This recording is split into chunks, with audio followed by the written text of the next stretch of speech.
আমাদের শাওরেগের ভাব আচরণ ব্যবহার ভঙ্গি দেখলে মনে হয় তারাই খালি বেটা কষ্ট করে মানুষ করছে, কিন্তু বেটির মায়েরা তো কোনো কষ্টই করেনি। বেটির মায়েরা তো খালি বেটিক অনলাইন থেকে অর্ডার করে লিয়ে আনিছে পরের বাড়িতে বিয়ে দেওয়ার জন্য। এই জন্যই তো আমাদের শাওরেরা সবসময় বলে বেটাক মেলা কষ্ট করে মানুষ করছি, কষ্ট করে খিলাইছি, কষ্ট করে লেখাপড়া শিখাইছি, কষ্ট করে চাকরি লিয়ে দিছি, জীবনে মেলা কষ্ট করেছি ওই বেটার জন্য।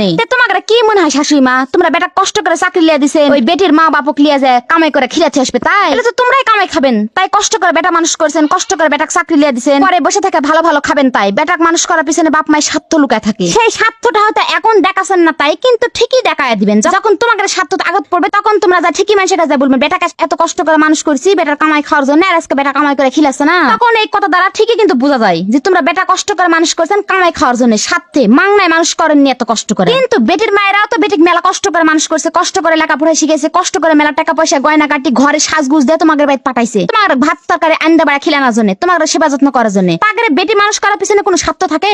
তোমরা এনে ভাবে দেখো তো, কোনো স্বার্থ থাকে না। তাগরে খালি চাওয়া তাগরে বেটি যান সুখে থাকে ভালো থাকে। তারপরেও তারা কোনোদিনও বলে না যে আমরা কত কষ্ট করে বেটি মানুষ করছি, এই করছি এই করছি। তোমার এলাকার প্রতিদিন ডায়লগ ঝাড়ে না। একটা সন্তান মানুষ করতে হলে, পেটের থেকে বের করতে হলে, পেট ধুতে হলে প্রচুর কষ্ট হয়। প্রত্যেকটা মায়ের একই অবস্থা, ছেলে হোক মেয়ে হোক সবই একই। খালি তোমরা একলা কষ্ট করে বেটা মানুষ করছেন, আর বেটির মায়ের একটা অনলাইন থেকে অর্ডার করে লিয়ে এনে তোমার ঘরে দিয়ে দিছে। অভিনয় কম করো প্রিয়, এগুলো অভিনয় আর চলে না, ডিজিটাল যুগ এখন।